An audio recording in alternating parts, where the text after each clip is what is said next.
Welcome back, barbecue fans, to another week of Wise Guys BBQ. I'm joined with my best left side I have, my only left side I have. That's right. The one, the only, Charles Baldwin. Hi, Charlie. How you doing? Then I'm doing really well, and we got a lot of stuff to talk about this week, as usual. Yeah, right now, the things have been so busy. A lot of cooking, a lot of eating. A lot of eating. But not so much barbecue. I mean, I know I had a barbecue day Monday, which I'll tell you guys all about in a little bit with Tony Two Smokes, but we'll save that for a little bit. But not a lot of, I haven't been getting out to any competitions or fundraisers, me personally. The team's been covering quite a bit, but we've been busy doing other stuff, and I've just been wiped out.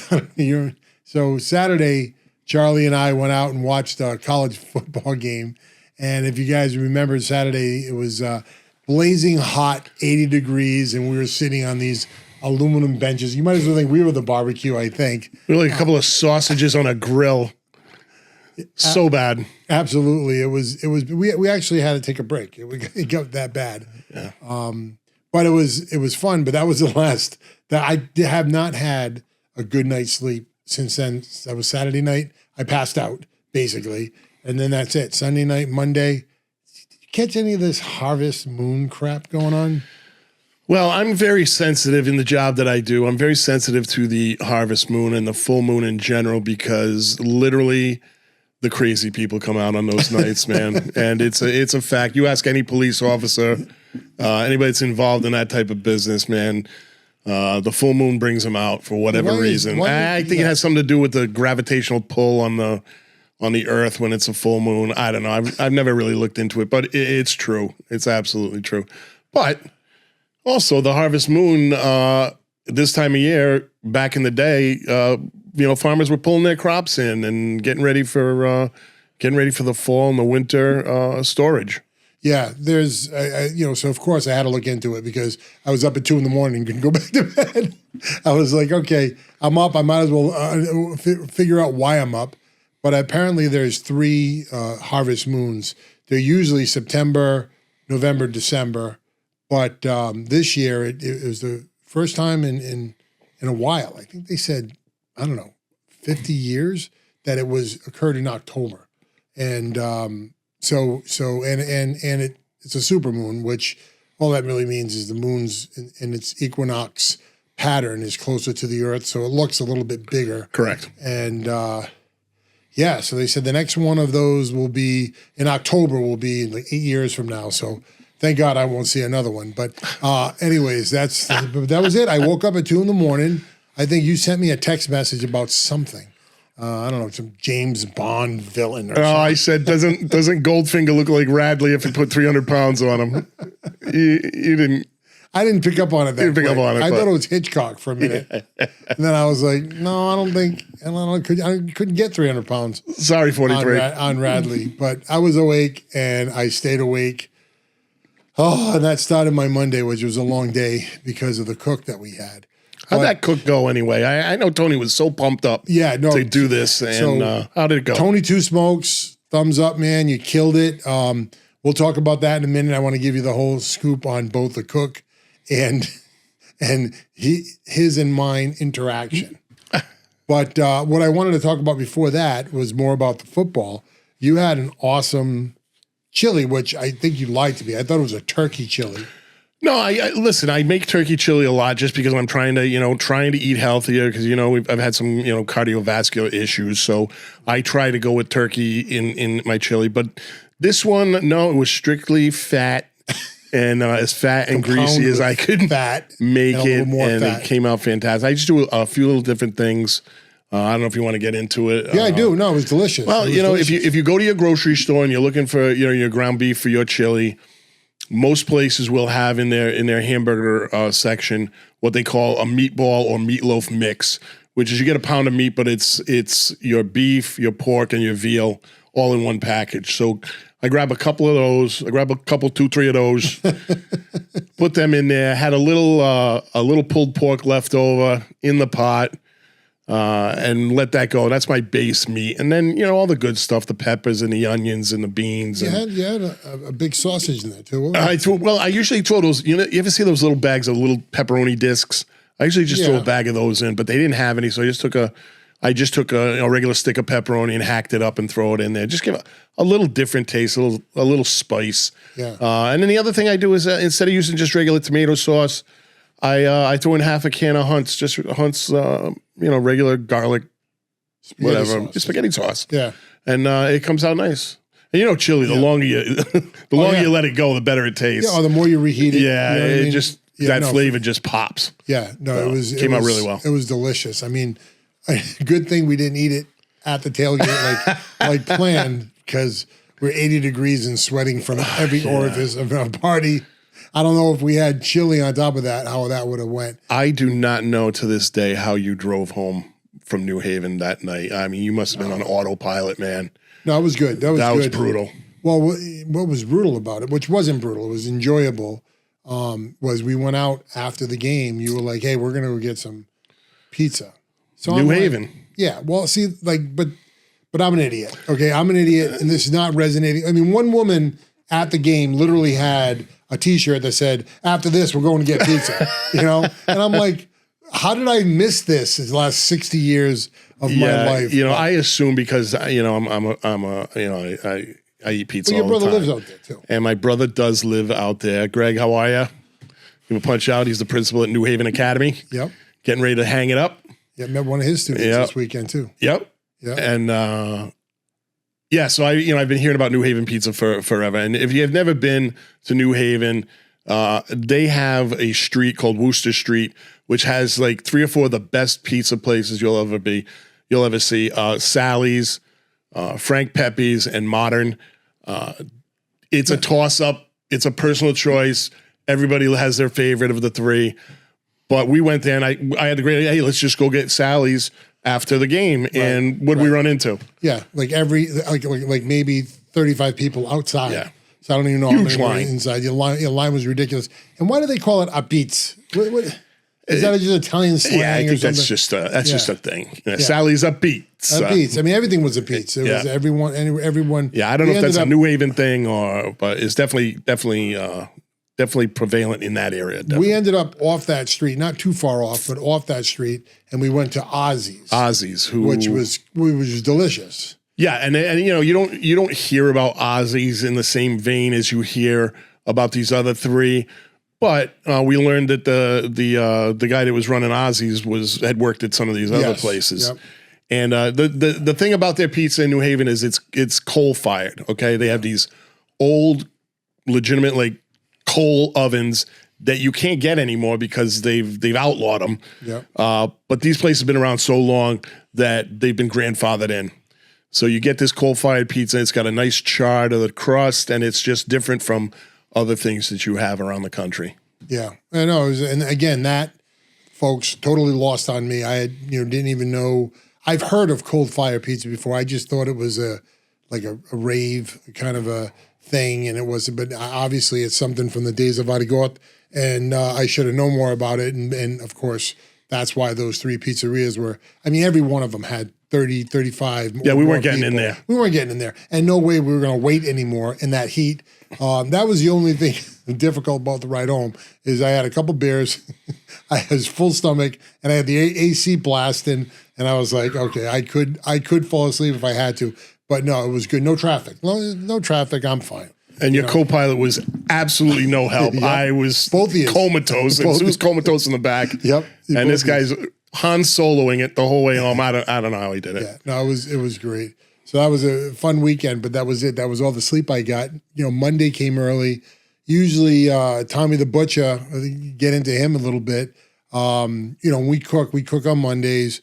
We have a great rhythm with that, of getting things done with the cook and the filming and the editing. So we enjoy it. And Tommy being out, Tony Two Smokes steps right up. He says, hey, I'm in. I want to do this dino rib. I got, 2 racks, but then being 4 racks of ribs. Tony, you're an insane man. And of course, he's Tony Two Smokes. So he also smokes these jalapeno stuffed poppers, he called them, stuffed with a cheese, wrapped with bacon. They were just fantastic. So those were his 2 smokes. But he had some things that he had to squeeze into his day as well. So he's like, hey, can I come in at 8? So I'm like, at first I'm like, sure, what, yeah, we get up early for shit. So yeah, 8 o'clock's fine. 7 o'clock rolled around on Monday. I was like, oh, Meg comes, crawling in through the door at 7:30. If you guys don't know, Meg's our producer, our content creator, and she was doing the filming that day for Tony Two Smokes. So she comes crawling in, and we were like, yeah, this wasn't as good as idea as we thought. But Tony was there. He got things going real quick on the grill. He shot some of his intros to what his cook was, got everything in the smoker, that was able to get, multitask and get a couple other things done.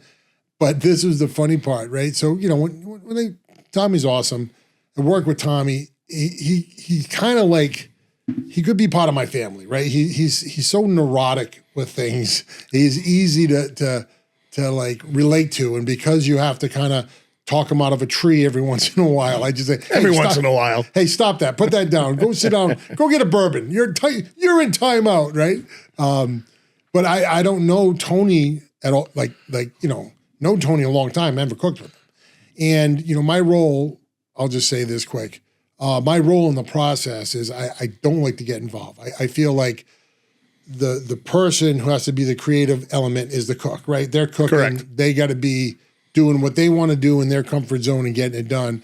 And then I let our content creator do the directing because she's going to be doing the editing. So she might as well tell what shots she wants, what angles she wants. Things are going too slow. Things are going too fast. So I let her do all that direction. I usually get way back, especially if Tommy's doing it, and I don't say a word. I just kind of like observe.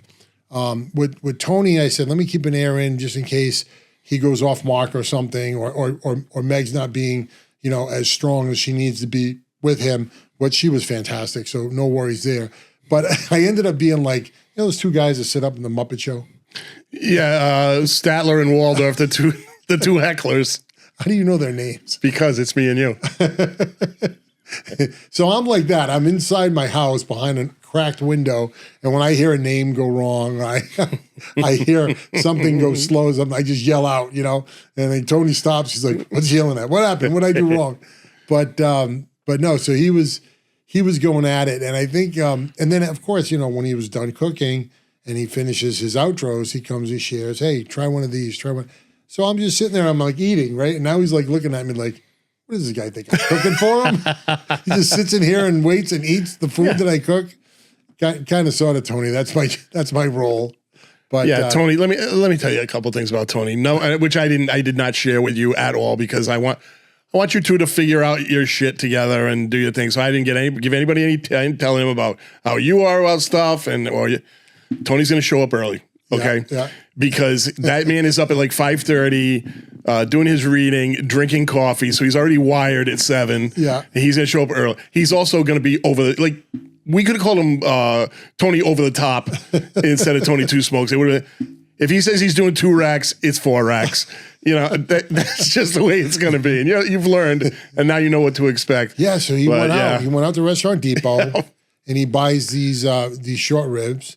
And he buys a package, which he thought were 2 4-rib racks, right? So he's like, great, I'm going to do one. He had one way planned out and one another way planned out. Then he gets back here, and so now he's opening them on camera. So he's learning this as fast as our audience is. And he opens it up, and then he realized the 2 stacks have doubles on them. So we had 4 racks of 4. He made 16 dino ribs for lunch. So obviously everybody got something to take home, which is the other fun part of the day. Besides having lunch on set after we're done cooking, you get to take stuff home. So Meg was very appreciative.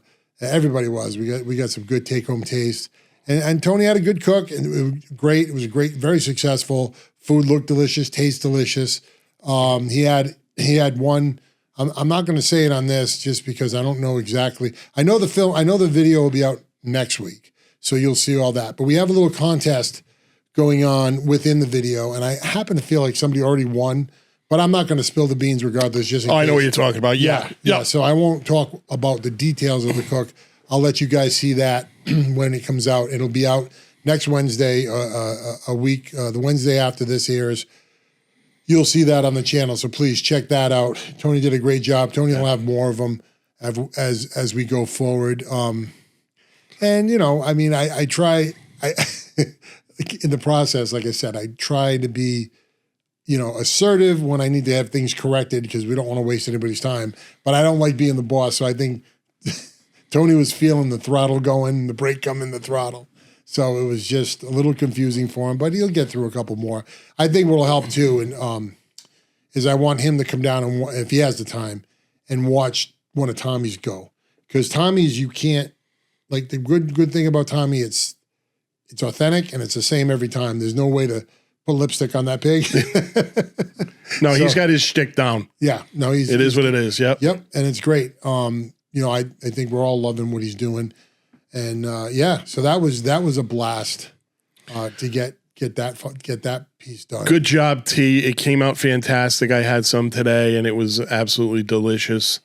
You know, the other thing about Tony is he's always thinking. And we will have no shortage of great ideas that he will come up with to cook, and lots more coming from him, guaranteed. Yeah, no, that's why I tell these guys all the time. I said, look, this is a production. You know, I mean, you guys, if you think about it, you come up with a creative idea, then you go out and you research it, and then you go out and you buy the recipes, and you prep the food for the cook, and then you do the cook. I mean, there's a lot of work. It's not just the 3-4 hours you spend cooking. You know, maybe for every hour you spend cooking, you spend another 2 hours between prep and purchase and everything else that goes into it. So it's amazing. Yeah, but you got to do the legwork. You got to figure out what meat you want. You got to find your meat. You got to figure out what recipe you want to do. You know, it is an endeavor. And listen, I know, like you, I've known Tony forever, and I know he just eats his stuff up. Yeah. So literally and figuratively. So Tommy, So Tommy's not here this week or next week, and why is that? Where is he? Tommy is in Europe with his brother for 18 days. He is in Switzerland and Germany, and he's really getting a taste of history over there. He's visiting a lot of places. I mean, a lot of fun places too. I know he went sledding in the Alps, and you know, he's done some really cool stuff. But he's also getting a good taste of some historical sites from World War II. You know, he was at the Eagle's Nest, where, if you don't know, that was Hitler's summer retreat during the war. And you know, when you walk around places like that, and you see him on TV, you can see anything on YouTube nowadays. So if you want to become an expert on World War II, you can watch all that stuff. But when you're actually walking around in the places that this stuff happened, you know, you really get a feel for the importance of the place and the mystique that you get. So that's what Tommy is getting an education right now. He's having a great time, but he is getting a lot of information. I can't wait to hear from him. We have him on the show to talk about that. Yeah, no, we're definitely going to get a show with him, kind of post his travels, and hear something more about that for sure. And, you know, I know he's relating a lot of it back to food. He's been sending me some ideas. He's eating like a king. Yeah. Oh yeah. No, for sure. And then he comes up with these ideas of how to set, like, you know, how to do a cook. Like, I think he wanted to do pork butts, and he wanted to do it, shredded, chopped, aluminum foil, no aluminum foil, like all different processes, head-to-head competitions of cooks to see how things turn out and why. So he's always, and this is what I love about it. And the same thing, I get his time zone now is 6 hours ahead. Yeah. So, you know, our 2 a.m. is his 8 a.m. So I get him time jumping in. Bad enough I get those while he's in the U.S. time zone, but now I'm getting it over there. So, so he's having a blast. I hope he makes the 18 days. It's so funny because when you talk about how he's looking at, and you have this, I know you have this problem. It's not a problem, but I know this is how you've begun thinking. And the same thing is, like, I look at everything through the lens of barbecue now. Yes. Like, and what we can do with it, and how we can come up with some new ideas. I know that's what he's doing. He's going out and eating great food, and he's just like internalizing, okay, how can I do a cook with this stuff? And what can I bring back, you know, that I can put on the show? And it's going to be amazing. Tommy, enjoy it and have fun and eat as much barbecue as you can. so we can get a good understanding of what we need to do to catch up as far as Europe goes. Don't skip the Sauerbraten. That's all I'll say. Oh, boy. I don't even know what that means. Thank God. Maybe I should go to Europe. So everything is starting to condense, my friend. Like, I feel like, everything is rushing at us all of a sudden. It's Halloween, and then, I got a ton of stuff going on with the NFL in November, and, we've got our safari to Puerto Rico coming up very soon. It's going to be in our face before we know it. Yep. And, we've got the hotel, we've got the plane tickets, we've got our crew, and we are ready to go. So that's going to be on top of us. Yeah, before we can take a breath, and I'm excited about this one because this is gonna be great. That is, like you said, timing of the year. It's definitely a turnkey point of the fall. Sure, because that's going to exit, the October fallout and then the holidays in because we're going to disappear for a week. But I'm really looking forward to this one. This is our biggest crew event. Not even close. We're going to be 8 of us on this safari, where the most we were before with 3. We started off as me and you. We went to 3, and now we're going to 8. And the reason for it is we're bringing some production crew with us. We want to get more content. We always shot stuff on our phone, which is it's great. It was fine, but we want to do you a get the little. people you meet, right? Because you got to remember them. I think you sent me one today, 2:00 Monday night.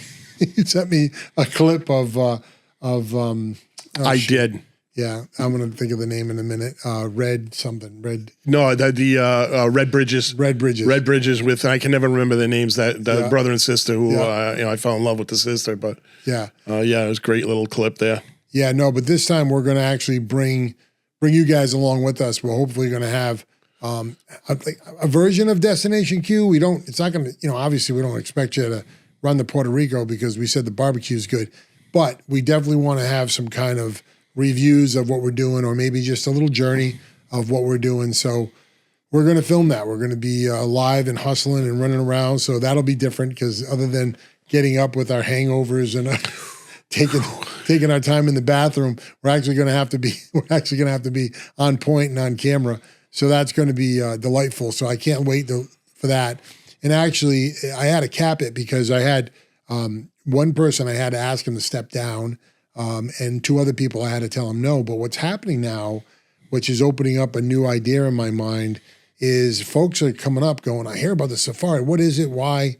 I explain it to them and they're like, dude, how much? How do I get on board? How do I, and I'm not like, what I do for our teams, what the company does for our teams is our teams, right? And I don't know about how to charge for this stuff. But I think it'd be kind of cool. And I kind of conjoined the idea with, I was watching the cooking channel on YouTube, and this gentleman loves Italy, goes to Italy all the time, and does, kind of like Tommy, does his research there, but his research is different. It's not like the traditional foods you'd cook there. It's the things you never saw before that he loved. He brings them back and he gives you the cooking recipes, and they're awesome. But what he does after doing this, he had the same problem we're having now. People wanted to jump on board. So he puts the trip together. He didn't do the airfare. He did everything but the airfare. He said, here it is, 8 nights. I think last one he had was Amalfi Coast and Naples. And so many nights, and you get the hotel, you get the transfers, you get breakfast every day. It's a whole, list of what's included. And what he does is he has his same thing. He's a solo cook, but he has a couple production people. So he might have 2 or 3 in his camp, and then he'll open it up and he'll say, okay, I'm taking 12 more, and he'll have a party of 15, and he'll take the 12 and say, okay, the first 6 in will come in at a discounted rate, and then the last 6 will be at a different rate. 20, you don't have to pay for everything up front. You pay 25% down, pay the rest when you travel. And he just sets everything up for you and you go. And what's great about it is you're not just doing, so of course you're going to Europe, right? You're going to Italy, you're seeing all wonderful sites. You got some great things set up. He did a wine tasting at one place, and he did a boat tour off the Amalfi Coast. So he puts those pieces in too. But what you also do is you get to see him cook. And what's great about this guy, he's very influential with other cook creators. So he draws a crowd of them. Like when he goes with his 15, there might be 3 other creators doing the same thing. So all of a sudden you're in a party of 45, 50 people, all sitting around cooking crazy stuff and videotaping crazy stuff. And, you know, they're amazing what they're creating, and it's kind of cool. So, yeah, I think Safari could get to that, you know. Listen, it's very doable. I know exactly how he does it. You know, being in the business myself, as far as like hotels and stuff, we get these things all the time. We get tours all the time. You don't think of Rhode Island and New England, but Rhode Island has become, you know, a food destination over the years. And then you've got Boston and Newport, of course. And we get tours all the time, and they just call us up and they call our salespeople and, hey, I've got a group of 25, and we give them a group rate for so many room nights. And then they call a bus service and they get a bus for the same thing for the tour. And then you just figure all that into the price. So it's absolutely doable. And, you know, I'm in 100%. I think it'd be a fantastic expedition. Yeah. I'm going to put that together for one. Actually talking to Tony Two Smokes, he has a friend who's a, I don't think he's a chef. I think he's a cook. But he comes from Cuba. Correct. And he was saying, hey, you got to come out here to Cuba. And I'm like, okay, so me again, guys, not, you know, can you go to Cuba? Yeah, you can now. Is that allowed? It's open. Is that allowed? Can we go? So I don't know. So I'm like, Tony, all right, you know, let's get through Puerto Rico. Let's see how this comes out. Because we're doing it a little different, guys. We're flying out Sunday morning, right? Because it's a holiday season. We're going out on the 16th of November. We're flying directly from Providence to Puerto Rico. Probably the same guy will check us in. Will be the same guy that checks us off the plane. But anyways, we're going right. We're grabbing a van. We're jumping in the van. We're unpacking the video equipment, and we're going to the Pork Highway. And we got Sunday and we got Monday.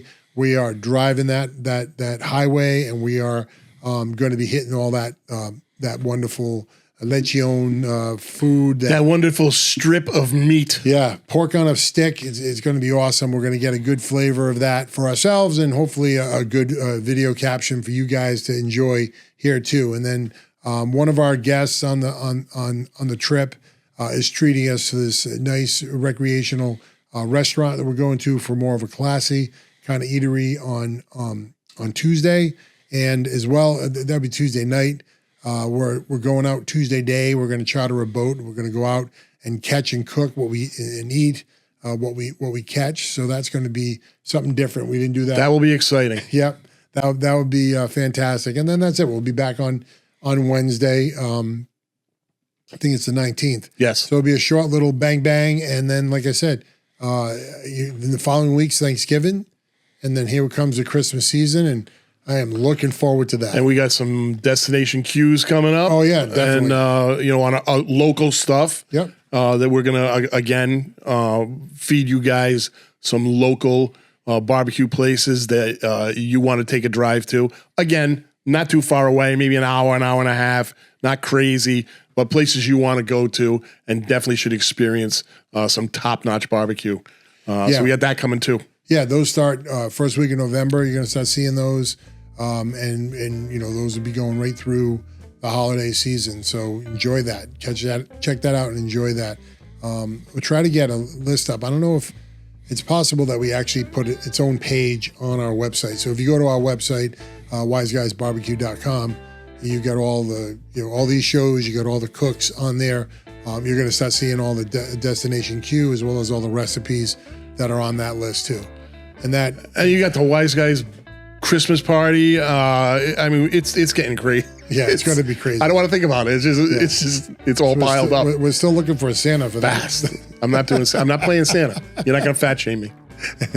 Yeah, actually, it's going to be fun because Tommy will be moving, and hopefully maybe even Tony Two Smokes will be moving off the smoker in the patio and moving back inside and cooking some of those holiday roasts that you know they famously did last year. I'm actually gonna beg him if I have to. Tommy's got to make another beef Wellington. He killed that last time. It was amazing. That was a fan favorite. Yeah, a lot of people loved that. That was absolutely great. So stay tuned. We got a ton of stuff coming up before January 1st. Yeah. Okay, stay tuned. All right, folks. Thank you very much for being here yet another week. And please, you get a chance, like, subscribe, Share this with some friends who might like barbecue or any kind of cooking. You guys have been tremendous to us. We're climbing every day. I think we're approaching the 850 subscriber mark soon. And we're going to kick this over the top real soon. So please get the word out and have a great weekend. Adios.